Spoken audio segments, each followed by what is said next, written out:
Então hoje o assunto a gente vai tratar de estatística. Quando a gente fala em estatística, a gente tem que olhar duas coisas principalmente: alguns conceitos e algumas aplicações. Lembrando que aqui a gente vai dar uma geral do conteúdo e a parte fundamental que é para você exercitar, você pega os exercícios e aplica os conceitos que a gente vai ver aqui agora, certo? Então, não se acanhe, não fique com medo do assunto, não. Todo assunto de matemática é compreensível. Uns quer maior atenção e maior disponibilidade de tempo, e os outros são mais fáceis de pegar porque são mais teóricos ou são mais são contas básicas, certo? Não existe um cálculo mais apropriado para você resolver as contas, certo? Então a gente vai tratar de estatística. Quando a gente fala em estatística, a primeira coisa que vem na mente da gente é os gráficos. Então, existe um monte de gráficos aí. Os gráficos você pode tomar decisões, pode aplicar em uma apresentação de TCC, de mestrado, doutorado, na escola mesmo, de uma pesquisa que você fez, ou que você levantou uma pesquisa dentro de sala de aula para tomar uma decisão com os colegas, se for um grêmio, se for uma reunião de, sei lá, de professores. Então, tudo isso está acoplado à estatística. Então, a gente vê os gráficos como os maiores exemplos da estatística. Então, a estatística ela se resume em 5 etapas fundamentais. Então, o que são essas etapas? Como é que você vai fazer uma pesquisa?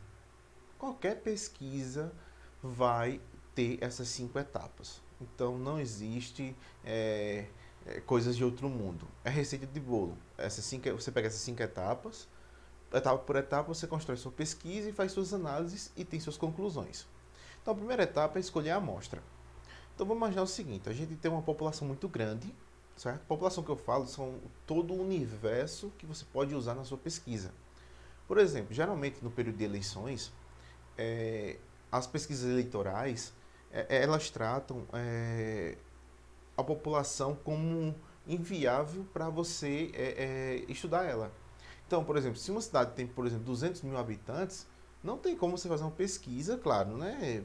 Hoje os meios facilitam mais, você pode garantir uma certa confiança na pesquisa. Mas nem qualquer pessoa, nem todas as pessoas vão responder como elas queriam, certo? Então, por exemplo, eu posso omitir minha opinião em alguma coisa, eu posso sair clicando lá se for uma pesquisa pela internet. Então, todos esses são fatores que podem influenciar o resultado de uma pesquisa. Mas a ideia é o seguinte: se você tem uma população, ou seja, um conjunto de pessoas, por exemplo, na época das eleições, para você consultar quem é o candidato que vai ganhar naquela cidade, você não tem como cobrir ela, por conta que são poucas pessoas e muitas pessoas para você consultar. Então, o que é que eles fazem? Eles escolhem um pedaço dessa população, ou seja, uma amostra, e essa amostra ela vão ter um valor interessante, porque ela vai representar a população que você está estudando, certo? Então, você escolhe uma amostra, ou seja, um pedaço. Quando não é viável você estudar uma população inteira, sei lá, se desses 200 mil a gente pegasse 2 mil eleitores, por exemplo, e fizesse essa consulta. Então, esses 2 mil seriam apenas a amostra da pesquisa. Coleta de dados. Na coleta de dados, o que é que você tem? Vai ser a forma como você vai coletar esses dados. Esses dados vão ser coletados como? Vai ser alguma entrevista com as pessoas, perguntando qual a intenção de voto delas? Será que vai ser um preenchimento de formulário? Será que vai ser alguma coisa manuscrita? Será que vai ser algum dado coletado em um site externo? Ou vai ser de um banco de dados, por exemplo? Na área de computação a gente usa muito banco de dados também, a gente pode ter acesso a banco de dados para fazer essa modelagem. Então, a coleta é o instrumento que eu vou usar para fazer a coleta. Depois eu vou organizar esses dados. Eu posso pegar um monte de dados. Sei lá, vamos supor que o candidato A representa o valor lá 1 e o candidato, sei lá, o candidato 2 representa o valor 2 e nenhum dos dois é 0. Então, o que eu vou ter de 0, 1 e 2 nessa pesquisa de 2 mil eleitores vai ser gigantesca. Então eu preciso organizar esses dados. Porque 0, 1 e 2 eu estou representando de forma resumida o meu universo estatístico. Mas no exemplo, a gente só tem 0, 1 e 2 como números naturais. Então eu tenho que representar esses números como categorias. Então eu estou organizando esses dados. E quando eu começar a organizar os dados brutos, eu vou começar a ter uma coisa chamada de informações. E as informações vão ser relevantes para a minha pesquisa. Depois que você tem essas informações na mão, você agrupou, sei lá, você fez os conjuntinhos de 0, de 1 e de 2, você vai ter que agora resumir esses dados. Porque imagina, você vai colocar um conjunto com um monte de 0, um conjunto com um monte de 1, um conjunto com um monte de 2. Não tem lógica para uma pessoa leiga que não sabe, não está entendendo o assunto. Aí o que é que você faz? Você joga isso num gráfico e esse gráfico vai resumir toda a tua pesquisa. Pode ser uma tabela ou um gráfico, certo? Porque é mais acessível você olhar um gráfico colorido, dividido lá, bonitinho, colorido. É diferente de você pegar um conjunto de 0 e 1 e saber o que danado que ele está fazendo. Então é muito comum acontecer isso. Você representar através de gráficos e esses gráficos dão uma melhor visão da informação que você já tem. E por último, você tem uma interpretação dos resultados, ou seja, uma que a gente chama de análise de dados. Essa análise de dados, você vai ver o seguinte: dado que eu já tenho esse gráfico aqui pronto da minha pesquisa, o que é que eu posso concluir a respeito dele? O candidato A ganha, o candidato B ganha, nenhum dos dois ganha. Então são perguntas que você tem que responder no final da sua pesquisa. Lembre-se, na escolha da amostra você tem que ter a pergunta na mão. Quem são os candidatos que vão ganhar? Foi o exemplo que eu fiz. Pode ser qualquer pergunta, certo? E no final, você tem como responder essa pergunta. Quem ganha é o candidato A, o B, ou nenhum dos dois. Então, todas essas etapas incluem uma pesquisa estatística, certo? Então, essas 5 etapas são fundamentais, independente da pesquisa. Vai ter que ter essas 5 etapas. Dado que a gente já viu alguns conceitos, a gente tem que estender mais esses conceitos. Por exemplo, população é o universo estatístico que você tem. Então, é todo mundo, toda a galera lá que está sendo consultada. Se eu pego uma amostra, é um subconjunto da população, é um pedacinho da população, como os 2.000 eleitores. Agora tem um interessante. Se o objeto de estudo o que eu vou consultar, ele tiver vida, é um ser vivo, ele é chamado de indivíduo. Se eu estou consultando alguma coisa que não tem vida, por exemplo, marca de carro, preferência de bebida, alguma coisa assim, eu vou trabalhar com objeto, certo? Então, objeto e indivíduo só difere porque um eu trabalho com marcas, são coisas intangíveis, e o outro é coisas tangíveis, são seres humanos. Eu consigo ver o ser humano, tocar no ser humano, beleza. Nas marcas, eu não consigo fazer isso. E por último, tem a variável, vai ser a característica que eu estou estudando.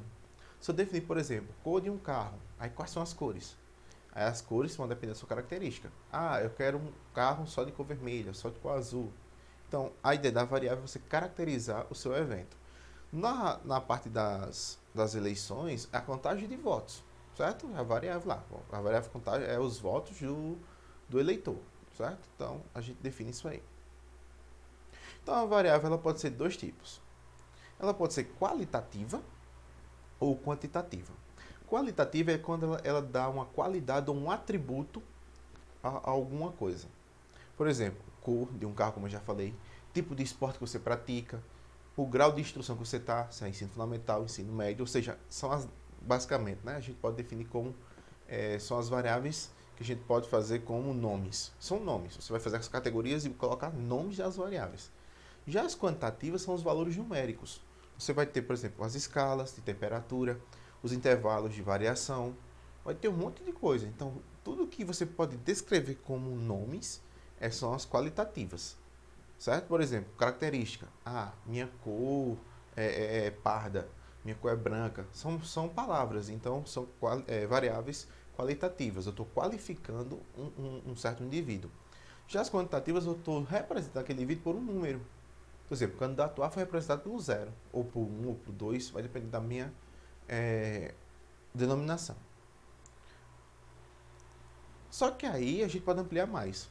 As qualitativas, elas podem ser nominais ou ordinais. As nominais não têm ordem, certo? Como, por exemplo, sexo de uma pessoa não tem ordem. Se é masculino ou feminino, não importa. Vai ter lá as duas opções. O esporte também não tem opção. Você pode categorizar, mas aí já são outros 500. De cara, esporte não tem ordem. Já as ordinais podem ter ordem, por exemplo, o grau de escolaridade. Eu posso definir que o ensino fundamental 1, ensino fundamental 2, ensino médio, então tem umas categorias. Se existem categorias, eu estou ordenando isso. Já as quantitativas discretas, ela tem uma contagem, elas são números inteiros. Você não pode ter, por exemplo, número de irmãos. Eu não tenho um irmão e meio. Eu tenho um irmão, eu tenho dois irmãos, não tenho um irmão e meio. Já as contínuas, por exemplo, como altura ou peso, existe uma variedade de números. Imagina aí, você pegar um intervalo simples de 60 quilos a 70 quilos. Tem 60.1, 60.2, 60.3, 60.4, 60.5, 60.6, 60.7, por aí até chegar nos 70. São milhares de números aí. Então, quando você não tem como representar isso, eu estou categorizando como variáveis contínuas. E já adianto mais. Quando for essas variáveis, a gente tem que categorizar elas em intervalos de classes. Você não vai pegar número por número. Você pode colocar de 60 a 62, 63 a 65. Então, eu estou categorizando. Tudo bem, eu vou ter uma perda de informação, porque ali vai estar tudo misturado, unidade por unidade. Mas, em compensação, eu ganho no resumo dos meus dados. Então, uma análise mais precisa daquilo que está acontecendo. E aí eu tenho três tipos de frequência. Eu tenho a frequência absoluta, frequência relativa e frequência acumulada. Quando você vai fazer uma pesquisa, quando você conta cada elementozinho de um conjunto, essa contagem é chamada frequência absoluta, ou FDA. Quando eu transformo isso em porcentagem, ela é chamada de frequência relativa. Por exemplo, se 5 pessoas torcem para o Flamengo de 10 consultadas, eu sei que 50% das pessoas torcem para o Flamengo. Então, nesse caso aí, a frequência relativa, que é a porcentagem, lembre-se, frequência relativa, porcentagem, frequência absoluta, números inteiros. Inteiros não, né? Números naturais, que não existe número negativo para você fazer uma pesquisa com variáveis absolutas. E a frequência acumulada é a soma. Você pode somar tanto a frequência absoluta como a frequência relativa em intervalos de classes. Certo? A gente vai mostrar um exemplo aqui. Então, por exemplo, a gente fez uma consulta aí de 10 pessoas e consultou qual era a nossa nacionalidade dela. No caso aí, a gente tem a variável nacionalidade e tem os valores da variável, que no caso seria brasileira, espanhola e argentina. Lembrando que essa variável aí, ela é o quê? Ela é nominal, certo? Qualitativa. Eu estou qualificando uma pessoa, se ela é brasileira, espanhola ou argentina, e estou nomeando, né, dando nomes às variáveis, certo? Então, variáveis qualitativas nominais, certo? A frequência absoluta, que é a primeira coluna, a gente tem a quantidade de pessoas que foram, que afirmaram ser brasileiras, espanholas e argentinas. Ou seja, 6 pessoas foram brasileiras, 3 pessoas espanholas e uma pessoa argentina. O total dá 10, porque foram 10 consultas, certo? A frequência relativa é a divisão da frequência absoluta pelo total de pessoas. Por exemplo, se 6 brasileiras das 10 disseram que eram brasileiras, no caso, a gente tem que é 60% das pessoas, porque você vai dividir 6 por 10, está ali, ó, vai dar 0,6, que é igual a 60%. Então, eu vou explicar essa tabelinha direitinho. Se eu tenho 3 pessoas que são espanholas, 3 de 10 são 30%. E uma pessoa de 10, eu tenho 10%. Lembrando que a frequência relativa pode ser representada por fração, números decimais ou porcentagem, certo? Qualquer uma dessas três formas é válida para a frequência relativa. Somando isso aí tem que dar 100%. Ou dá 1 quando é fração ou número decimal, ou dá 100% quando é porcentagem. E a frequência acumulada é a soma. Por exemplo, na primeira linha, acumulou 6 ou 60%. Já na segunda linha, quando eu for olhar para a espanhola, eu já acumulei de 6 mais 3 pessoas. Então já passou a ter 9 ou 90%. Ou seja, até 90% essas pessoas são enquadradas como brasileiras e espanholas. Então, ou seja, eu estou juntando o grupo. E a Argentina, que só uma, que é 10%, ou completo 100% da minha pesquisa, eu tenho como sendo Argentina. Então aí eu não tenho soma de nada, eu só tenho a acumulação das somas.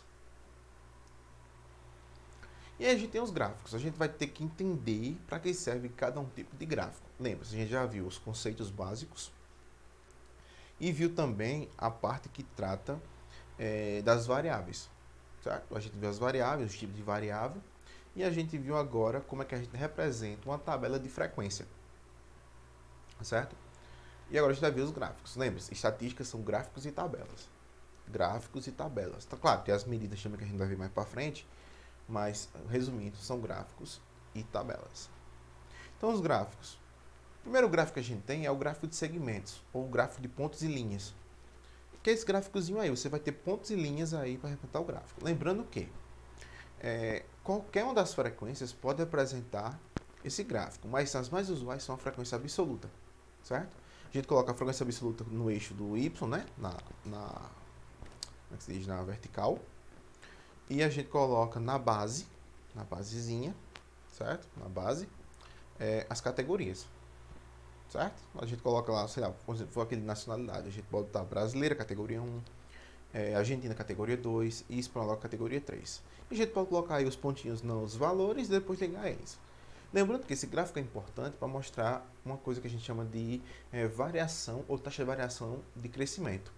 A gente pode ver se uma variável ela aumentou, por exemplo, se ela aumentou, né, no gráfico, ou se ela diminuiu, certo? Se ela diminuiu, ou se ela teve constante. Então, esse gráfico aí, um exemplo bem prático, é você saber o lucro de uma empresa, se foi positivo, negativo ou estável, certo? Então, a gente usa esse tipo de gráfico aí. O segundo gráfico, ele é um gráfico mais simples também, que é o gráfico de barras. Pode ser vertical, certo? Na forma de colunas, ou horizontal na forma de linhas. E esse gráfico é o mesmo esquema do anterior, só que agora eu não tenho mais pontos e linhas, agora eu tenho altura de blocos, ó. Os bloquinhos horizontais, certo? Os bloquinhos horizontais eu vou representar a altura da consulta. Por exemplo, se 10 pessoas são brasileiras, no caso lá 6, né? 6 pessoas são brasileiras, a gente coloca a altura 6 para esse gráfico aí, certo? Aqui é só um exemplo hipotético para mostrar como é a disposição gráfica que pode vir na prova do Enem, certo? Pode ser por colunas ou linhas. Outro gráfico conhecido também que vocês devem conhecer demais é o gráfico de setores, ou o gráfico de pizza. Esse gráfico de pizza, lembre-se, nesse gráfico eu só uso as frequências que tiverem porcentagem, ou seja, só posso usar a frequência relativa, certo? Aí você faz a fitazinha bonitinha, recorta ela e deixa o gráfico. Esse gráfico é de muita importância, porque ele é o mais simples de todos. E você analisando esse gráfico, você tira muitas conclusões. E por último, né, os gráficos mais atualizados, a gente tem o histograma. O histograma é um gráfico especial. Por quê? Primeiro, ele é um gráfico que ele é muito parecido com o gráfico de barras. O gráfico de barras, um caso vertical. A diferença dele para o gráfico de barras vertical é porque ali eles não estão separados por categoria, estão juntos e cada divisão de um gráfico para o outro são os valores de intervalos numéricos. Ou seja, a gente vai ter os valores indicados em intervalos e classes. A gente vai mostrar aqui um exemplo prático. Eu só posso usar variáveis contínuas porque ele é um gráfico que ele resume bastante, certo? Então, por exemplo, se eu quiser consultar a temperatura de um mês de uma cidade, esse é o gráfico mais indicado. Eu posso ter os valores médios como para agrupar cada classe, se os valores forem muito discretantes, né, são muito grandes. Posso montar um polígono, a gente já viu esse polígono aí. E algumas dicas importantes, por exemplo, a gente só pode fazer agrupamento se a gente tiver mais do que 4. Quando for mais do que 4 categorias, certo? Se você tiver como dividir em 4, beleza. Se você tiver como dividir com mais de 4 categorias, bota um histograma. E aí você tem que achar a amplitude total, ou seja, quem é o valor máximo, certo? Quem é o valor máximo e quem é o valor mínimo, para achar de quanto é a variação disso tudo. A amplitude do intervalo, que é o valor total dividido por n. N é o número de coisas que eu vou ter que dividir, e esse número pode variar de 5 a 8.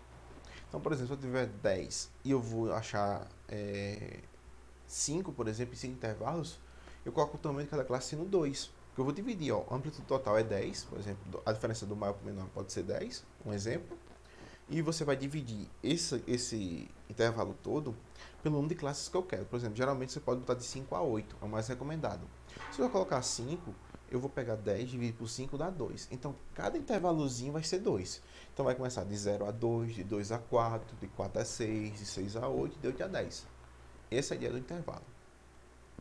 E aqui a gente tem um exemplo de uma tabela que a gente consultou. A gente agrupou em classes aqui a altura de umas pessoas. A a gente vai ter que transformar isso no histograma mais para frente, certo? Então, um exemplozinho prático aí da contagem: frequência absoluta, frequência relativa em decimal e a frequência relativa em porcentagem. E vai ficar assim, ó. O primeiro que a gente está vendo ali, a gente vê que ele é o histograma mais simples. Ele tem uma junção, ele é colado. As barrinhas são todas coladinhas. E vamos imaginar que essas frechas aqui dos dedos, ó, vai ser os valores que eu tenho para o intervalo. Por exemplo, os valores vão ficar embaixo em cada linhazinha do gráfico. Já no outro, a gente tem uma linha vermelha. Se vocês notarem aí, é o que a gente chama de polígono histograma. Ele está ligando todos os valores médios de cada classe, certo? Então aí pode ser, ele não pode vir com as barras, pode vir só com essa linha vermelha também. Não tem problema nenhum, ele é um histograma do mesmo jeito. Só que vai ter apenas os pontos médios de cada um. E você pode ter todas as medidas que a gente vai ver mais para frente. E esse aí é outro gráfico animado também, que geralmente vem nos jornais, que são chamados de pictogramas. Pode vir na prova do Enem, como já teve várias provas de Enem que veio esses tipos de gráficos. Esses gráficos requerem uma análise mais especial, eles dão mais ênfase para você fazer essas análises. Por exemplo, o primeiro caso aí, que é o preço de um veículo. Ele está dividindo aí por categorias, ó. Em termos de impostos, em termos de lucro da empresa e outras coisas mais. E as coresinhas detalhadas dele quer que você tenha uma visão maior e melhor dessa pesquisa que foi feita, e você tem uma rápida conclusão daquilo que você está vendo. Então a ideia é essa: você faz a pesquisa, joga no gráfico e o gráfico vai te dar uma melhor conclusão dos resultados. Bom, agora é onde a coisa pega. Muitas questões do Enem, elas tratam as medidas. Você tem que achar as medidas estatísticas para cada variável. As primeiras medidas que a gente tem são as MSTC, que é as medidas de tendência central. São valores únicos que representam todo um conjunto de dados. De cara, eu vou logo avisando: se o conjunto de dados for apenas o conjunto, é dados. Se esses dados forem ordenados, seja ele crescente ou decrescente, não importa a ordem, esse conjunto de dados é chamado de rol, certo? Rol é um conjunto de dados ordenados, em ordem crescente ou decrescente. E aí, como a gente vai calcular esses negócios todos? Então, vamos lá. A primeira medida que a gente tem é a que a gente chama de média aritmética, ou MA. O Enem ele tem uma ideia de cobrar sempre médias. A gente sabe que existem muitas médias. Tem a média aritmética, a média ponderada, a média harmônica, a média geométrica e outras médias por aí. O Enem só cobra duas médias, basicamente, que é a média aritmética e a média ponderada, que a gente vai ver agora. Na média aritmética, ela é bem simples. A média aritmética, você vai somar todos os valores, você soma todos os valores, e depois divide pela quantidade de valores. Se eu olhar para essa imagem aí, eu tenho basicamente 10 valores aí, ó. Eu tenho 5 em cima e 5 embaixo. E a ideia agora é você somar todos eles. 2 mais 4 mais 7 mais 7 mais 5 mais 3 mais 2 mais 4 mais 9 mais 7. Quando eu somar isso e dividir por 10, eu tenho basicamente a média desse conjunto aí, certo? Então tá lá embaixo: 2 mais 4 mais 7 mais 5 mais 3 mais 2 mais 4 mais 9 mais 7. Essa é a média, certo? E aí eu tenho uma média em que eu estou dividindo ali a soma de cima pelo de baixo, que a média geral foi 5. Então a média aritmética para esse conjunto é 5. Esse é o método formiguinha de você fazer, você soma todos eles. Outra forma de fazer isso é você agrupar a quantidade de repetições. Por exemplo, o 2 aparece duas vezes, então vai ficar 2 vezes 2. O 4 aparece duas vezes, vai ser 4 vezes 2. O 7 vai aparecer 3 vezes, então é 7 vezes 3. O 5 só aparece uma vez, então é 5 vezes 1. O 3 ele vai aparecer uma vez, então vai ser 3 vezes 1. E o 9 só vai aparecer uma vez, então 9 vezes 1. Vai dar a mesma coisa, só que daqui para o outro, ó, aqui é somando tudo, aqui eu só tenho a multiplicação do agrupamento. Eu estou simplificando o cálculo, certo? Estou para fazer mais ágil. Então essa é a ideia de média aritmética. Soma todos eles e divide por quantos são. A moda, você imagina o seguinte, que é a segunda medida que a gente está vendo. A moda, você imagina o seguinte: na época deixa eu ver, na época de São João mesmo, que é essa época que a gente tá, geralmente você vê muitas pessoas usando botas, por exemplo. Então, quando você fala assim, ah, fulano tal tá na moda. Quando você fala isso, você está dizendo o seguinte, muitas pessoas estão usando a mesma coisa que é uma tendência daquele momento. Então, moda é o termo que mais se repete num conjunto de dados. Nesse conjunto de dados aí, a gente tem de cara que o 7 está se repetindo 3 vezes. Então, aí a gente tem que a média é 7. Certo? Então, é bem simples. Olha quem está mais se repetindo e é 7. Se for só um elemento, aí eu vou chamar de unimodal, uma média, uma moda. Certo? Aí, como aí só tem o 7, vai ser um, um elemento se repetindo. E esse um elemento se repetindo dá a dizer a ideia de unimodal. Se for dois elementos repetidos, eu vou chamar de bimodal. Se for três elementos repetidos, trimodal. E se for acima de três elementos, polimodal. E se todos eles não se repetirem, for uma vez cada um deles, ou seja, não tem moda, é chamado de amodal. A de não e modal de moda. Então, amodal. E agora tem uma terrível, a mais terrível das medidas de tendência central, que é a mediana. Na mediana, a gente tem que ter um cuidado especial. Muitas provas do Enem trazem o conceito de mediana. E muita gente erra por besteira. Eu digo isso por besteira porque já vi casos em que a pessoa sabia do conteúdo, sabia o calcular, só que na hora esqueceu um pequeno detalhe e errou a bendita questão de mediana, que elas são simples e valem muito na prova do Enem, certo? Então aí eu tenho esse conjunto de dados aí, eu tenho 9, 6, 7, 2 e 3. A primeira coisa que você tem que fazer nesse conjunto de dados é ordenar. Presta atenção, ordenar. Tu ordena esse conjunto de dados. Ah, mas crescendo, crescendo, não importa, tu ordena ele. Como a gente é um trivial, a gente ordena de forma crescente, do menor para o maior. Depois que eu ordenar, eu vou ver o tamanho do meu rol. Lembre-se, ele, antes de ordenar, ele é apenas um conjunto de dados. Quando eu ordeno, eu tenho o rol, certo? O rol é um conjunto de dados ordenados. E aí, o que vai acontecer? Você vai olhar que o tamanho do rol. O rol aí, eu tenho 5 elementos. O tamanho do rol é ímpar. Quando ele é ímpar, você vai fazer o seguinte, ó, você vai ter que achar o i. Esse i eu induzi ele para facilitar o seu cálculo mental. Por exemplo, como é pequenininho, dá para você fazer de cabeça, não precisa nem calcular isso.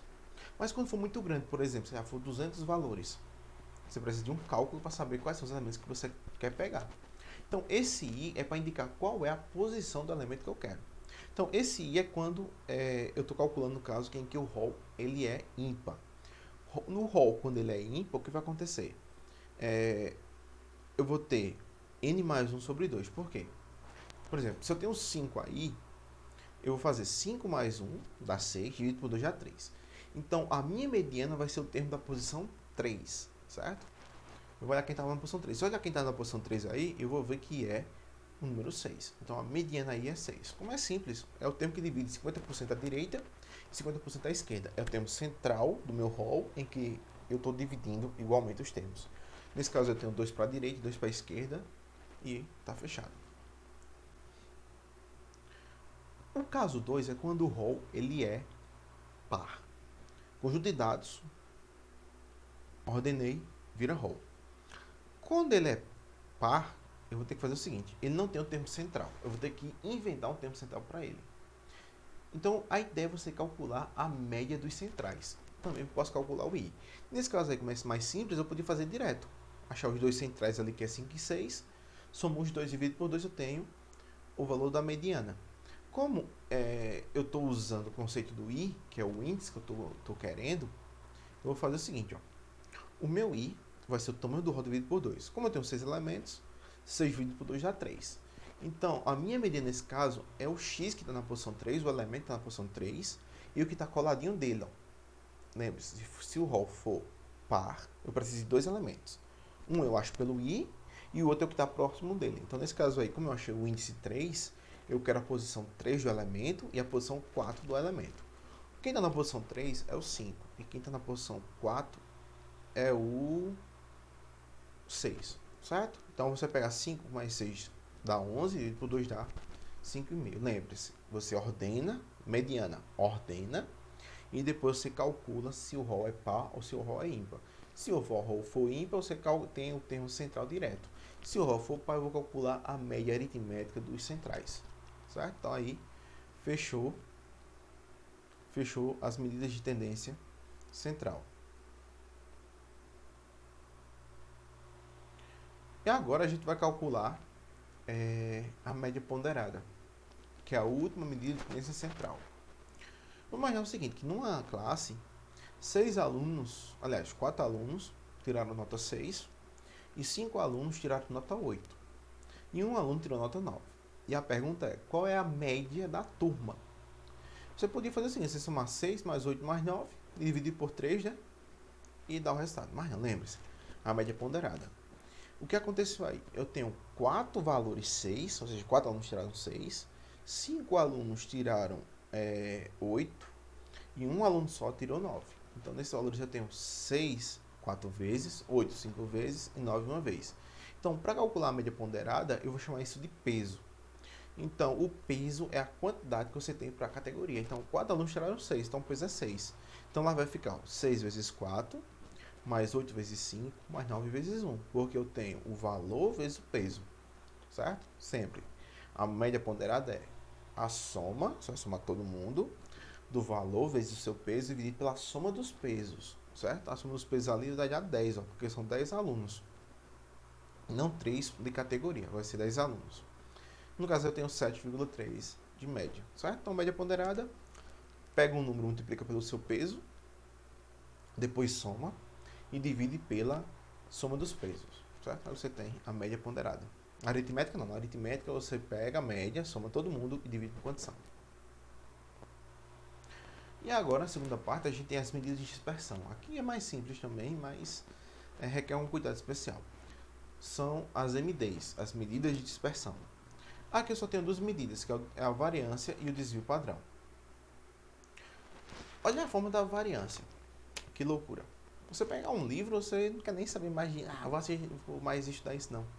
Isso é um demônio. Isso é sei lá, que nada é isso. Isso vai me analisar o resto da minha vida. Então, o cuidado que você deve ter é o seguinte. Que por muitas vezes a anotação é o que vai deixar você preocupado. Se você vê um negócio desse numa prova do Enem, por exemplo, você não vai nem querer fazer mais a prova. Você vai dizer, não estou entendendo nada aqui, eu não vou fazer nada. Primeiro, vamos ver. Variância é uma medida que dá uma ideia de dispersão de um conjunto. Quando esse conjunto está mais centrado ou está mais disperso. Aí pode ser representado por exemplo, ali os três símbolos. Ó. Sigma, que é uma letra grega ao quadrado, S quadrado ou V quadrado. Qualquer uma dessas três medidas que vier na prova do Enem se trata de variância. Mesmo que a questão não fale, vinha lá, sigma ao quadrado é igual a quanto? S ao quadrado é igual a tanto. E V ao quadrado é igual a tanto.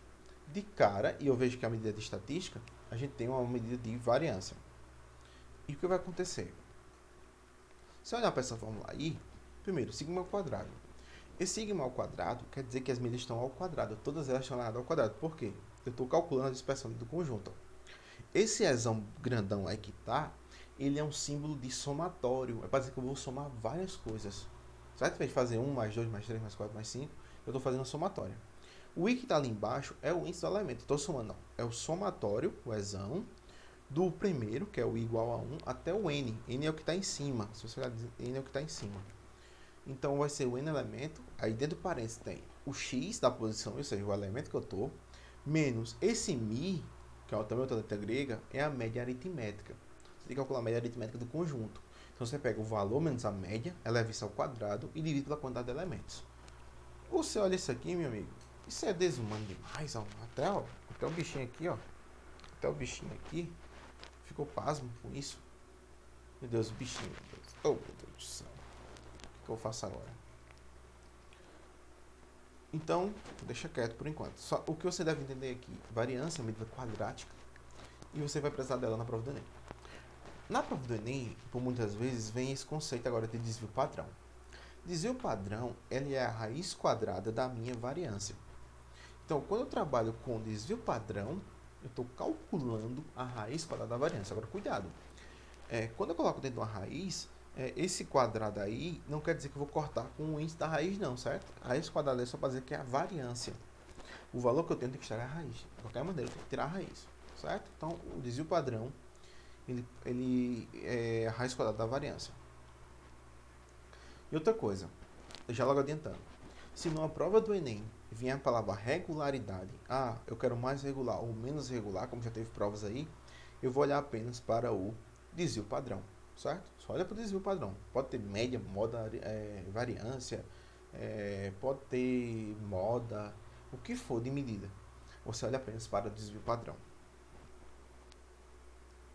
E depois disso tudo você vai chorar, né? Porque é um negócio desse mesmo, você não dá. Mas fique na esperança que a gente vai simplificar os cálculos. Vamos imaginar que eu, no caso, tenho dois sobrinhos, André e Bruna. E eles gostam de tomar muito sorvete. André ganhou um picolé e Bruna ganhou um sorvete. Ó, e ele ficou com inveja de Bruna. Mas por quê? A gente tem que usar um critério. Esse critério foi dado quem tivesse o melhor desempenho na escola. Então aí eu tenho as notas de André e de Bruna em português, matemática, física, química e biologia. Se você olhar direitinho, você pode achar que as médias de André são maiores que as médias de Bruna. Mas se você olhar direitinho, ele ganhou um picolé, que ele é mais barato que um sorvete. E eu tenho que justificar isso de alguma forma. Para calcular essa resposta, eu tenho que usar a ideia de variância. Se eu olhar direitinho aqui, ó, se eu calcular a média de André geral das disciplinas e a média de Bruna, vai dar o mesmo, vai dar o valor 7. Ou seja, a média não é representativa para análise de nada. Por quê? Conjuntos diferentes de dados podem dar a mesma média. Ou seja, um pode ser muito ruim e outro pode ser muito bom e a média deles ser a mesma. Certo? Por exemplo, aqui, ó, se a gente olhar direitinho, por exemplo, André é bom em matemática, mas Bruna é péssima em matemática. Mas, porém, a média geral dos dois deu 7. Ou seja, esse 7 não comparou quem é melhor do que quem. Todos são iguais aí. Por isso que a média não é representativa. A primeira coisa que a gente vai fazer é o seguinte. A gente vai calcular a média das notas de Bruna, né, e André. Primeiro a gente vai calcular de André. E a gente já tem essa média, que é 7. Depois eu vou pegar a nota menos a média. 7 menos 7 dá 0. 10 menos 7 dá 3. 6 menos 7 dá menos 1. 8 menos 7 dá 1 e 4 menos 7 dá menos 3. Esse é o primeiro passo lá dentro daquele parênteses lá, que tinha o x menos o mi, certo? Que é o valor menos a média. Depois que eu fizer isso, eu vou levar tudo isso ao quadrado. Por quê? Porque se eu somar os valores que eu tenho ali, vai dar 0. A soma dá 0 todo mundo. Quando eu levar ao quadrado, tiro o negativo, não tem como anular mais isso. Então, 0 ao quadrado é 0, 3 ao quadrado é 9, menos 1 ao quadrado é 1, e 1 ao quadrado também é 1. E menos 3 ao quadrado é 9. Então, eu tenho ali o quadrado dos números. Depois disso, eu vou calcular a média deles, que no caso ali seria aquela divisão por n, lá daquela fórmula grande. Quando eu somar isso aí tudo, ó, 9 mais 1 dá 10, 10 mais 1 dá 11, e 11 mais 9 dá 20. 20 dividido por 5, que no caso eram 5 disciplinas, né? A gente tem um valor igual a 4, certo? Então, a média de André seria 4 aí com a variância dos pesos, certo? Com a dispersão das notas, ele ficou em 4. O que parecia 7 ficou em 4. E agora eu calculo o desvio padrão. Se eu olhar direitinho aqui, ó, deixa eu sair aqui do meio. Ó, o desvio padrão ali, ó, a variância de André deu 4. E o desvio padrão é a raiz quadrada de 4, que no caso ali daria 2. Ó. Então, a raiz quadrada de André seria 2. Então, lembre-se, o desvio padrão de André é 2. Vamos fazer a mesma coisa para a Bruna também. Para a Bruna, a gente tem que a média também é 7, né? Subtraindo a nota da média ali, ó, vai dar aqueles valores, que a soma também vai dar 0. Só que eu levo isso tudo ao quadrado. E tem os valores da terceira coluna ali. Quando eu somar ali, ó, 0,25 mais 1 mais 0 mais 0,25 mais 1 dividido por 5 vai dar meio. Lembre-se, a de André deu 2, a de Bruna deu meio. E aí eu vou fazer o seguinte, ó, eu vou calcular o desvio padrão de Bruna. A raiz quadrada de 0,5, isso vai dar aproximadamente 0,71. Aí você imagina o seguinte, ó. Por que foi que Bruna ganhou, sendo que a variância de André deu maior e o desvio padrão de André deu maior? A ideia é o seguinte, se você está trabalhando com regularidade, presta atenção no seguinte, quanto mais próximo um número for de 0, lembre-se, quanto mais próximo um número for de 0, mais regular é o meu conjunto e mais destacado ele é, porque a dispersão dele é muito menor. Ou seja, Bruna ganhou esse sorvete por conta de nada mais do que o desvio padrão de 0,71. Que ele é mais próximo de 0 do que lá o desvio padrão dele lá em cima. Se você olhar lá em cima, o desvio padrão dele deu 2. Então ele está mais distante de zero, ou seja, um está menos regular. O mais regular é quando você está muito próximo de zero. E aí a gente tem as considerações finais da teoria. Quando todos os valores da variável são iguais, o desvio padrão é zero, certo? Então não tem problema nenhum. A média não é muito representativa. O desvio padrão ele é mais relevante, e a gente viu que a média não é relevante. Quanto mais próximo de zero é o desvio padrão, mais homogênea a distribuição dos valores da variável. Ou seja, se eu quero, quanto mais próximo de zero o valor for, mais regular é o meu conjunto. Então, joinha. O desvio padrão é expresso na mesma unidade da variância. Ou seja, quando eu trabalho com variância, eu trabalho com desvio, porque o desvio não tem metros quadrados, a variância tem. Então dá muito trabalho você transformar coisas quadradas e coisas lineares, certo? E aí tem as aplicações, tem um campo enorme de aplicações, meios de comunicação, probabilidade, porcentagens, combinações numéricas. A estatística move o mundo, tudo hoje é estatística, certo? Tudo que você for usar hoje é estatística, não tem para onde correr, certo?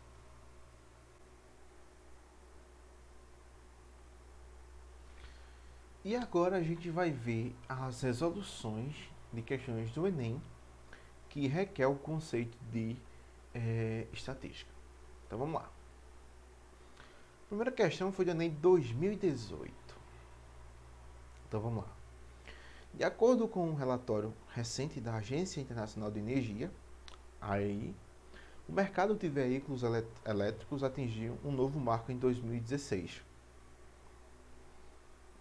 quando foram vendidas mais de 750 mil automóveis da categoria. Até agora, não vejo nada do futuro.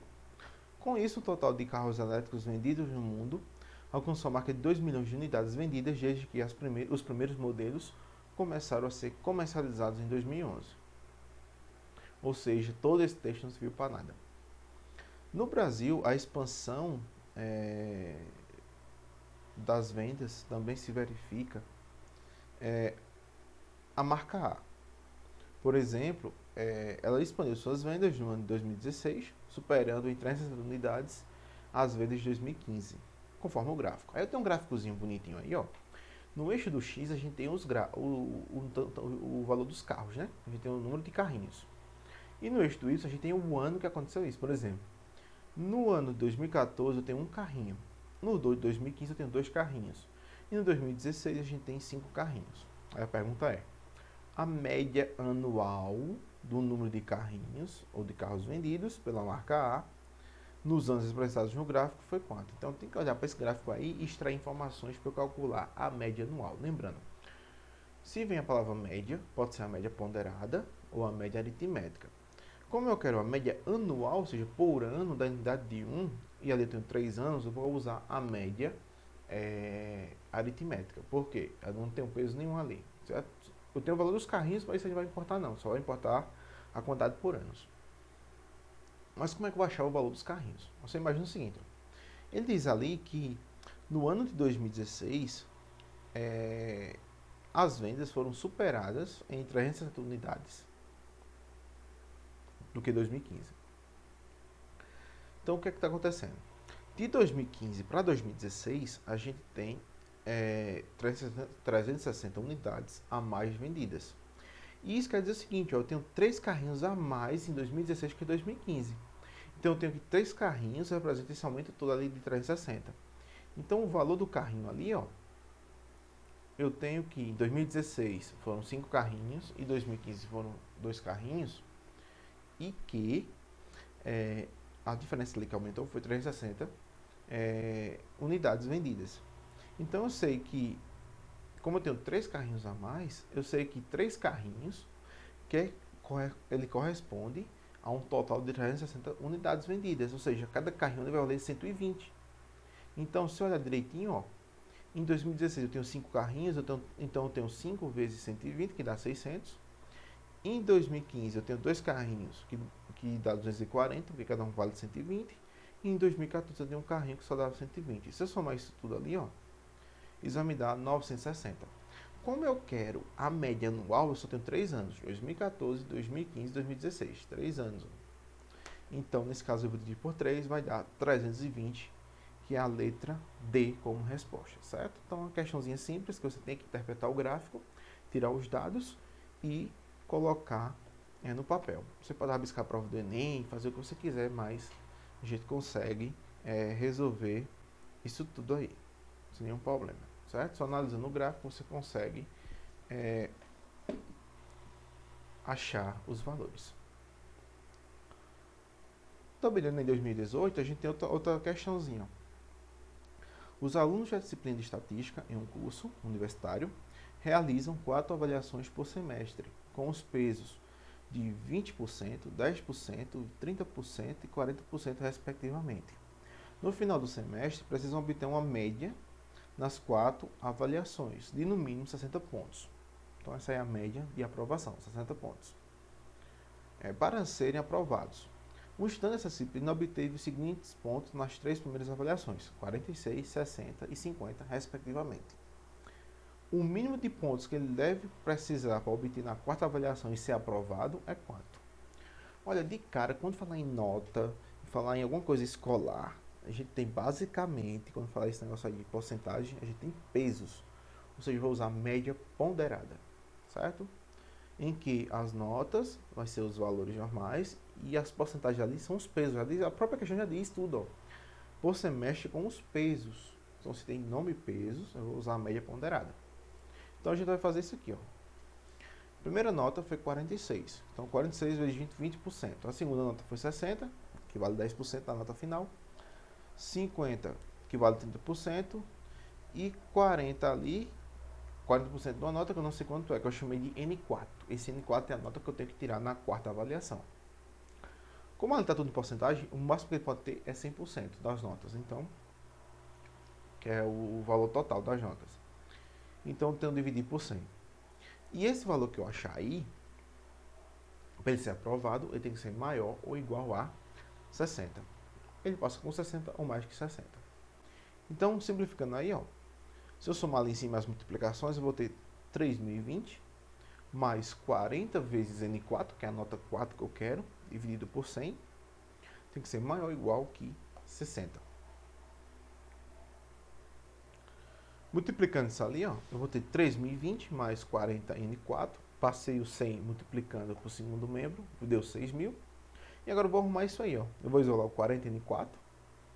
Então, 40N4 tem que ser maior ou igual que 6.000 menos 3.020, porque eu pulei a desigualdade. Então, eu estou dizendo o seguinte, ó, que minha nota 4 tem que ser maior do que a divisão de 2.980, que é a subtração de 6.000 menos 3.020, dividido por 40. Então, N4 aí, ó, tem que ser maior ou igual que 74,5. Quando eu dividir isso ali, ó, 2.980 dividido por 40, eu vou ter o valor final de 74,5. Então, aí a média, como pode ser igual, né, para dar lá 60, então a gente marca a letra C, 74,5 é o valor da nota, certo? Então, o mínimo que tem que tirar é 74,5 na 4ª avaliação para ele ser aprovado na disciplina de estatística. Vamos lá, mais uma. Essa foi em 2019. Em uma fábrica de refrigerantes, é necessário que se faça periodicamente o controle no processo de engarrafamento para evitar que sejam envasadas garrafas fora de especificação do volume inscrito no rótulo. Isso é só uma recomendação. Diariamente, durante 60 dias, foram anotadas as quantidades de garrafas fora dessas especificações, ou seja, as garrafas que tinham algum defeito. O resultado está no quadro. Aí vem um quadro agora, ó, que interessante. Nos outros a gente tinha um texto e tinha um gráfico. Agora a gente tem o que? Tem uma tabela. Nessa tabela, a gente tem que achar o seguinte, ó, a média diária de garrafas fora das especificações do período é quanto? Se você olhar direitinho, eu tenho os valores ali, ó, 0, 1, 2 e 3, que é a quantidade de especificações fora do padrão, e a quantidade de dias. Ó. Isso quer dizer o seguinte, ó, em 52 dias eu não tive nenhum problema com as garrafas. Em 5 dias eu tive um problema em cada dia. Em 2 dias eu tenho 2 problemas em cada dia. E no único dia eu tive 3 problemas. Então aí da ideia de quê? De média ponderada também. Onde o valor é o 0, 1, 2 e 3. E o peso desses valores é 52, 5, 2 e 1. E o conceito de média ponderada é você pegar o valor, multiplicar pelo seu peso e dividir pela soma dos pesos. Os pesos ali, ele já deu uma dica logo na questão, é por dia. Então, os pesos é a quantidade de dias, ou seja, ali é 60. Então, aí ó, você vai fazer o seguinte, você vai fazer a média ponderada, 0,52 mais 1,5, 1 vezes 5, mais 2 vezes 2, mais 1 vezes 3, dividido por 60. O zero ali vai tudo para nulo. Se eu somar o restante ali, vai dar 12, né? Que vai ser 5 mais 4 e mais 3. 5 mais 4 dá 9, mais 3 dá 12. E 12 dividido por 60, isso vai me dar o valor de 1/5 ou de 0,2. Marcamos a letra B de bola. Então vocês percebem que a questão é simples, é só fazer a interpretação e pegar os valores e jogar na formulazinha básica que você já sabe de cabeça. Não precisa decorar aquele negócio tudo. É só saber o conceito e aplicar o conceito. 2017. O gráfico apresenta a taxa de desemprego em porcentagem para o período de março de 2008 a abril de 2009, obtida com base nos dados observados nas regiões metropolitanas de Recife, Salvador, Belo Horizonte, Rio de Janeiro, Porto Alegre e São Paulo. Então a gente tem a taxa de desemprego e tem os anos na parte de baixo. Na parte de baixo tem os anos, na parte de cima eu tenho as quantidades. Aí é um gráfico de pontos e linhas, mostra que quanto cresceu, quanto manteve constante ou o tanto que decresceu. Aí a pergunta é, a mediana dessa taxa de desemprego no período considerado de 2008 a 2009 foi de quanto? Eu quero a mediana desses valores. E eu falei aqui na aula o seguinte, a questão que vem é com mediana, você vai ter que olhar o seguinte, você vai ter que ordenar os dados, pega esses dados aí, são um conjunto de dados. Eu ordeno eles viram um rol, seja crescente ou decrescente. E eu vou olhar o tamanho desse rol para calcular quem é a minha mediana. Então lá, no passo a passo. Primeiro, eu tenho que ordenar. Então aí, ó, eu tirei o gráfico e ordenei os valores, ó, tudo ordenadozinho, bonitinho. Depois eu vou olhar o tamanho desses valores. Se eu contar aí, ó, eu tenho 5, 10, eu tenho 14 números. Então o meu rol é par. Se o meu rol é par, eu vou usar o segundo critério, que é achar o índice. Para achar o índice, eu tenho que calcular aí, ó. O rol é 14, o índice é o quê? É 14 dividido por 2 vai dar 7. Então, eu preciso do sétimo termo e o que está coladinho dele, ó. Como o rol é par, eu vou precisar de 2. Se o rol é ímpar, eu só preciso de 1. O sétimo termo que está ali é justamente o 7.9. Então, eu marco ali o 7 para ser o 7.9. E o oitavo, o 8.1. Então, eu vou somar esses dois números aí, ó. 7.9 mais 8.1 dividido por 2 vai me dar média 8. Então, a mediana aí nesse caso vai ser 8%. Então, ficamos com a letra B de bola. Mais uma do Enem. Enem 2016. Um produtor de café contratou uma empresa de consultoria para avaliar as produções de suas diversas fazendas. No relatório entregue consta que a variância, olha só, a variância das produtividades das fazendas foi igual a 9.216 kg quadrados por hectare quadrado. Lembre-se, variância é sempre a medida que está tudo ao quadrado. Então, você tenha cuidado com isso.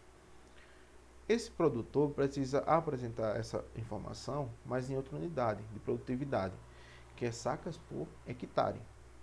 E ele sabe que cada saca de café tem 60 kg de peso, mas tem dúvidas em determinar o valor dessa variância em sacas ao quadrado por hectare ao quadrado. Então a pergunta é justamente essa. Qual é a variância das produtividades das fazendas de café expressa em sacas ao quadrado por hectare quadrado? Então tem que pegar aquele valor ali em cima, que foi dado que era a variância, e transformar de unidade para unidade. E eu falei outra coisa, o seguinte, a única medida que é expressa na mesma unidade da variância é o desvio padrão. Se o desvio padrão está de acordo com a variância, fica muito mais fácil. Então vamos lá, primeiro caso, eu sei que a variância é o desvio padrão ao quadrado. Só então, consequentemente, para achar o desvio padrão, tem que tirar a raiz quadrada daquele ali. Então a variância vai ser aquele valor que foi dado. Então o desvio padrão é a raiz quadrada da variância, como a gente viu também lá na hora teórica. Se eu calcular a raiz quadrada de 9.216, isso vai me dar 96. Então eu tiro ali os quadrados, todos os quadrados, porque são unidades, então a unidade some, certo? O quadrado da unidade some, fica a unidade linear mesmo. Então vai ficar 90 kg por hectare.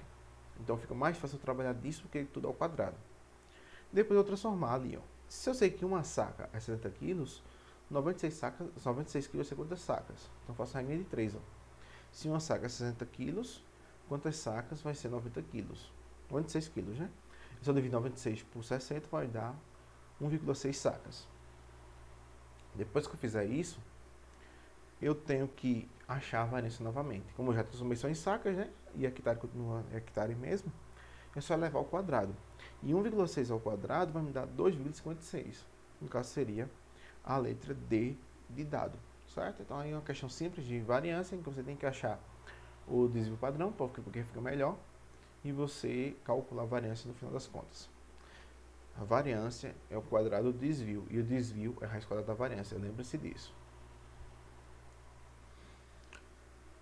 E para fechar, a gente tem a questão número... Acho que é a questão número 5 ou 6, eu acho. Não lembro aqui agora, mas enfim, é a questão do Enem 2016. O procedimento de perda rápida de peso é comum entre os atletas dos esportes de combate. Para participar de um torneio, 4 atletas da categoria de até 66 quilos, ou caso peso pena, foram submetidos a dietas balanceadas e atividades físicas. E cada um deles realizou 3 pesagens antes do início do torneio. Então cada atleta aí foi pesado 3 vezes. Pesado, né? Pelo regulamento do torneio, a primeira luta deverá ocorrer entre o atleta mais regular, e o menos regular quanto aos pesos. As informações com base nas pesagens estão no quadro abaixo. Então ali eu tenho os 4 atletas, tenho uma pesagem de cada um deles, a primeira, a segunda e a terceira pesagem de cada um deles, eu tenho uma média, mediana e desvio padrão. Aí a pergunta é, após as 3 pesagens, os organizadores do torneio informaram aos atletas quais deles se enfrentariam na primeira luta. Então a primeira luta vai ser entre quem? Quem são os atletas que vão para a primeira luta? Então eu vou olhar o seguinte aí, ó. Quando eu falo em regularidade, lembre-se como eu falei. Falou em regularidade, é só olhar para quem? Para o desvio padrão. Então eu vou esquecer tudo. Esquece tudo, só olhar só para aquela coluna ali do desvio. Como ele fala em regularidade, a ideia é, se o número está muito próximo de zero, ele é mais regular. Se não está muito distante de zero, ele é menos regular. Então, se olhar na tabela ali, o mais regular é o menor valor que eu tenho. No caso ali seria 4,08. No caso seria o atleta número 3. E o atleta menos regular seria o que tiver o maior número. No caso ali, 8,49, o atleta 2. Então, a resposta ali seria a letra C, o atleta 2, que é o menos regular, né? Que tem um valor mais alto. E o atleta 3, que tem um valor menor e é mais regular do que os demais atletas, certo? Então, mais regular, menor valor, menos regular, maior valor. Aí, ó, o desvio padrão é próximo de zero. O mais regular é o 3 e o menos regular é o 2. Então, a luta vai ser entre o 2 e o 3. Então, aqui a gente finaliza, certo? A gente finaliza